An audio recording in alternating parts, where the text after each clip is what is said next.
नमस्कार, स्वागत है आपका। मैं हूं आपके साथ सुमित गुप्ता। बुलेटिन की शुरुआत में बड़ी खबर। मरुधरा में सर्दी ने सारे रिकॉर्ड तोड़ डाले हैं। शीतलहर की चपेट में कई जिलों में शून्य से नीचे पारा पहुंच चुका है। कोहरे से जनजीवन अस्त व्यस्त है, प्रभावित है। पाला गिरने से फसलों को भी नुकसान। शीतलहर की चपेट में मरुधरा, कई जिलों में पारा शून्य से नीचे। पाला गिरने से फसलों को भी नुकसान, जनजीवन अस्त व्यस्त। मरुधरा में सर्दी ने तोड़े सारे रिकॉर्ड।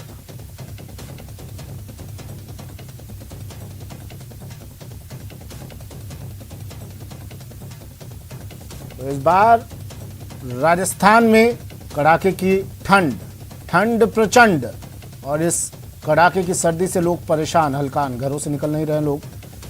पारा जमने के साथ लोग भी अपने अपने घरों में जम गए हैं। घरों से निकलने से कतरा रहे हैं, और इस सर्दी से बचने के लिए लोग सहारा ले रहे हैं गर्म पेय पदार्थों का, अलाव का। मरुधरा राजस्थान कश्मीर बनता नजर आ रहा है। गर्म कपड़ों का, ऊनी वस्त्रों का लोग सहारा ले रहे हैं। घर से नहीं निकल रहे हैं, सड़कें सूनी हैं, और कोशिश इस सर्दी से बचाव की धूप के जरिए, अलाव के जरिए। सूर्य देवता के दर्शन भी अब कम ही हो रहे हैं। शीतलहर की चपेट में कई ज़िले, और ऐसे वक्त में डॉक्टर्स भी कह रहे हैं, क्योंकि जहां एक तरफ कोरोना का, ओमिक्रॉन का खतरा बढ़ रहा है, दूसरी तरफ सर्दी के तीखे तेवर, तो चिकित्सा विभाग भी मुस्तैद है हालांकि। और डॉक्टर्स भी कह रहे हैं कि गर्म पेय पदार्थों का सेवन किया जाए। घर से हो सके तो ज़रूरी काम होने पर ही निकले। शून्य से नीचे पारा चला गया है। माउंट आबू जैसी जगह में तो बर्फ़ जम गई है। चूरू, माउंट आबू, सीकर, पिलानी।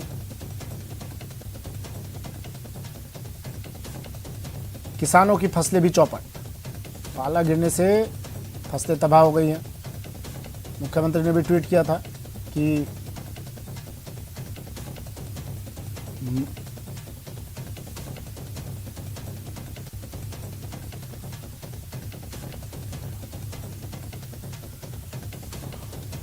चलिए, मेरे सहयोगी हमारे साथ जुड़ गए हैं। श्रीगंगानगर से अशोक शर्मा हमारे साथ जुड़े हैं, संदीप हुड्डा सीकर से हमारे साथ जुड़े हैं, और श्याम सुंदर जालोर से हमारे साथ जुड़ गए हैं। सबसे पहले आपको सीकर लिए चलते हैं। संदीप जुड़े हुए हैं हमारे साथ सीकर से। शेखावटी इलाका है, और इलाका ऐसा है शेखावटी, अगर ये कहे तो कोई अतिशोक्ति नहीं होगी, गलत नहीं होगा संदीप, कि राजस्थान में अगर सर्दी का कहीं सबसे ज़्यादा असर दिखाई देता है, ठंड अगर प्रचंड कहीं पड़ती है, तो शेखावटी इलाके में क्या हालात वहाँ पे?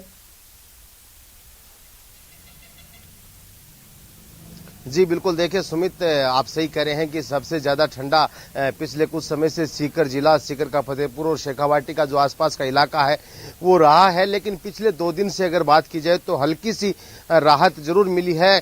पिछले 4-5 दिन तक जो तापमान माइनस में था और -5 डिग्री तक चला गया था, उसमें कल से बढ़ोतरी शुरू हुई, और कल 0.8 डिग्री पर तापमान है। और आज अगर बात की जाए तो सीकर का जो फतेहपुर मौसम केंद्र है, वहां का जो कृषि अनुसंधान केंद्र है, वहां पर 2 डिग्री तापमान आज दर्ज किया गया है। तो ये माना जा सकता है कि कुछ जो राहत मिली है और जो तापमान में बढ़ोतरी है, इसकी सबसे बड़ी वजह सुमित ये है कि जो हल्के बादल आए हैं उसकी वजह से ये जो मौसम साफ नहीं रहा, उत्तरी हवाएं चलनी बंद हो गई, इस वजह से हल्की बढ़ोतरी हुई है।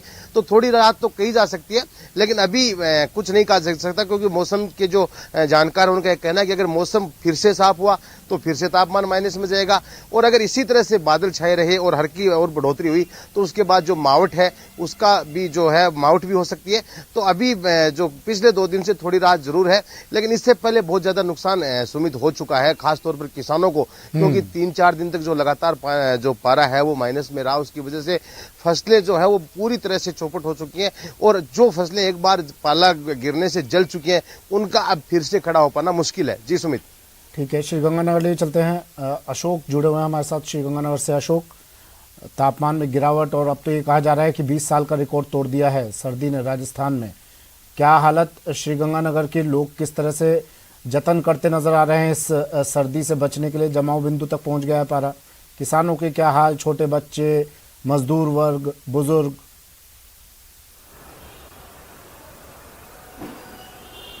देखिए सुमित जी, इसमें कोई शक नहीं कि पिछले 1 मरुधरा का सरहदी जिला श्री गंगानगर शीतलहर की चपेट में था, लेकिन पिछले 2-3 दिनों से जो तापमान में मामूली बढ़ोतरी दर्ज की जा रही है, उससे भी कहीं न कहीं श्री गंगानगर वासियों को राहत मिलती हुई दिखाई दे रही है।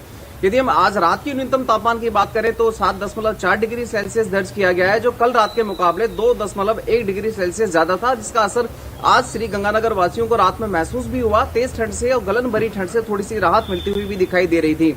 हालांकि अभी जो सुबह का मौसम है वो धूप खिल चुकी है। धूप खिलने की वजह से लोग गुनगुनी धूप में मॉर्निंग वॉक पे निकले हुए हैं, गुनगुनी धूप का सेवन ले रहे हैं ताकि इस ठंड से राहत मिलती हुई दिखाई दे। लेकिन पिछले जो एक वीक से तेज कड़ाके की ठंड का जो दौर चालू हुआ था वो एकाएक इस समय रुक गया है। सुमित जी, पूरी तरह से इस समय श्री गंगानगर जिले में पिछले 4-5 दिनों से लगातार तापमान में वृद्धि हो रही है। हम पिछले एक वीक पहले जाएं तो 1.1 डिग्री सेल्सियस तक तापमान गिर गया था, जिससे श्री गंगानगर वासियों की धूजनी सी छूट गई थी। लेकिन आज रात का जो तापमान है वो 7.4 डिग्री सेल्सियस है, तो निश्चित रूप से श्री गंगानगर वासियों को खासी राहत मिलती हुई भी दिखाई दे रही है। रही बात किसानों की, तो देखिए मौसम विभाग ने यहाँ तक कि सूबे के मुख्यमंत्री अशोक गहलोत ने भी ट्वीट कर प्रदेश के किसानों को सावचेत किया था कि शीतलहर चलने की वजह से और तापमान गिरने की वजह से खेतों में खड़ी फसल को, खासतौर से सरसों की फसल को पाला पड़ने की जो आशंका रहती है, उससे थोड़ा सा सावधान रहा जाए, उससे बचने का प्रयास किया जाए। लेकिन कम से कम फिलहाल श्री गंगानगर जिले में तो यह हालात अब फिलहाल नहीं दिखाई दे रहे हैं, क्योंकि रात के तापमान में भी काफी बढ़ोतरी हो चुकी है। शीतलहर भी थोड़ी बहुत थम चुकी है। इससे माना जा सकता है कि श्री गंगानगर जिले में किसानों को फसलों में नुकसान होने की आशंका अब उतनी नहीं रही है। फिलहाल श्री गंगानगर जिले वासी इस गुनगुनी धूप का आनंद लेते हुए दिखाई दे रहे हैं। जी सुमित। ठीक है, जालोर ले चलते हैं। श्याम सुंदर जुड़ गए हमारे साथ जालोर से। श्याम सुंदर, क्या हाल जालोर के? सीकर और श्रीगंगानगर जैसे ही तापमान में कुछ बढ़ोतरी हुई, कुछ राहत मिली लोगों को, या यहाँ भी वही हाल सर्दी के?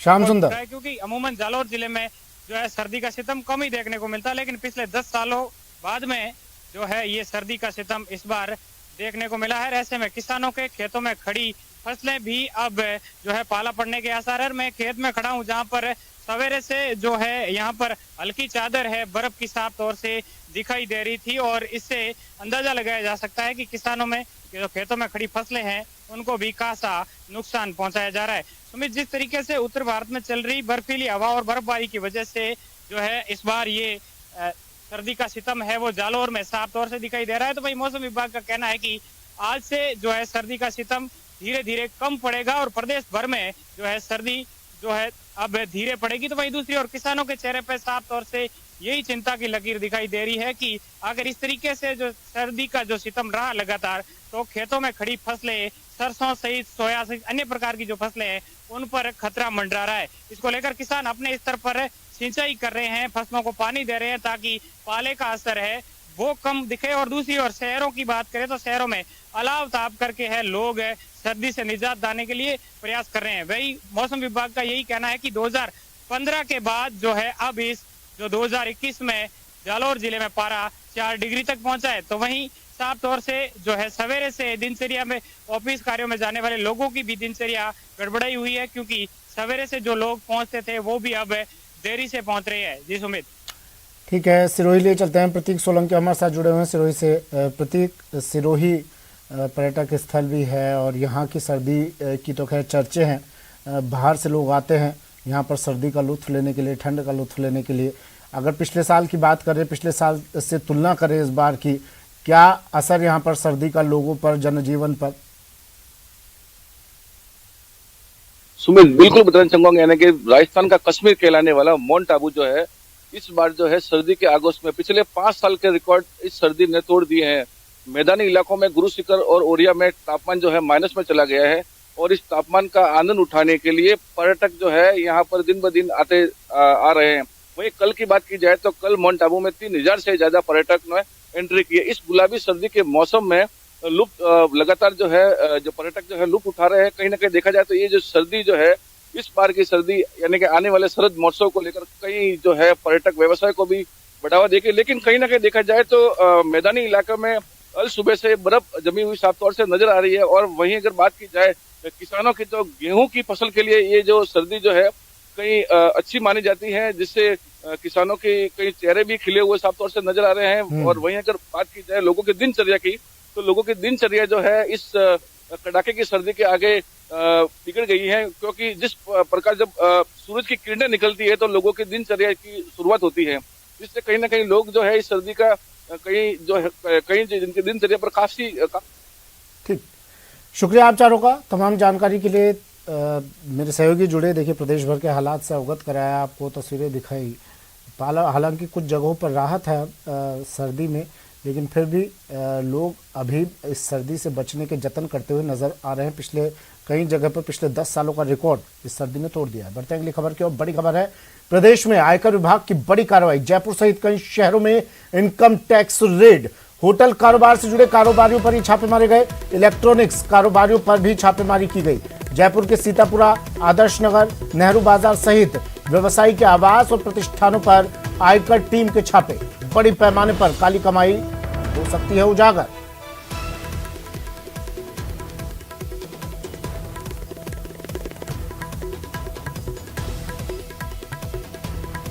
बड़ी खबर इस वक्त की, प्रदेश में आयकर विभाग की बड़ी कार्रवाई। जयपुर सहित कई शहरों में इनकम टैक्स की रेड, इनकम टैक्स डिपार्टमेंट की रेड। इलेक्ट्रॉनिक्स कारोबारियों पर छापेमारी की गई है।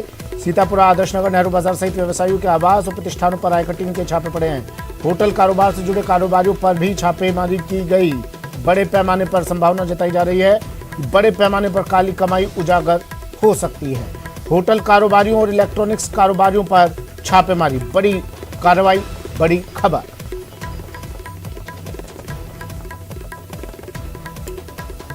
लंबे समय से सूचना मिल रही थी इस ब्लैक मनी की, लंबे समय से सूचना मिल रही थी इनके टैक्स चोरी की, और अब कार्रवाई की गई। राकेश शर्मा मेरे सहयोगी हमारे साथ फोन लाइन पर जुड़ गए हैं। राकेश, क्या जानकारी?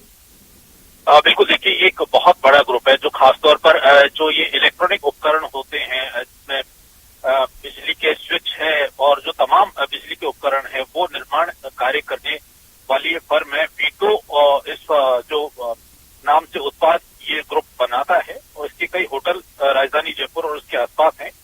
पूरे राजस्थानी बल्कि देश भर में इनका जो इलेक्ट्रिकल और होटल का कारोबार है वो फैला हुआ है, और जो कारोबार होता है उससे जो आय होती है उसके अनुपात में इन्होंने जो आयकर में रिटर्न दिखाया था वो बहुत कम है। तो इनकम टैक्स डिपार्टमेंट को ये शिकायत मिली थी कि जो कमाई ये इलेक्ट्रिकल उत्पाद निर्माण और होटल व्यवसाय से कर रहे हैं उसको गलत तरीके से ये निवेश भी कर रहे हैं, तो उसके पुख्ता सबूत आयकर विभाग ने लिए।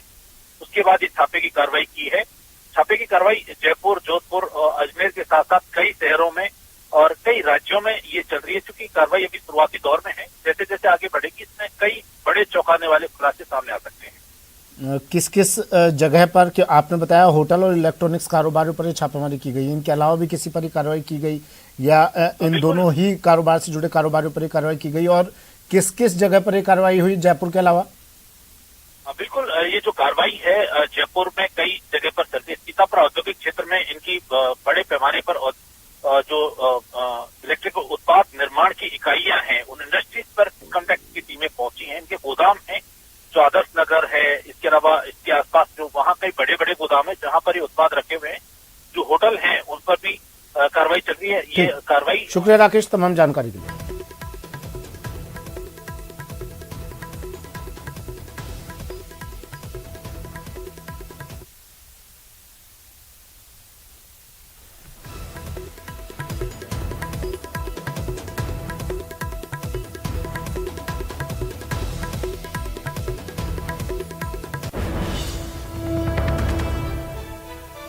फिलहाल इतना ही, दीजिए इजाजत, नमस्कार।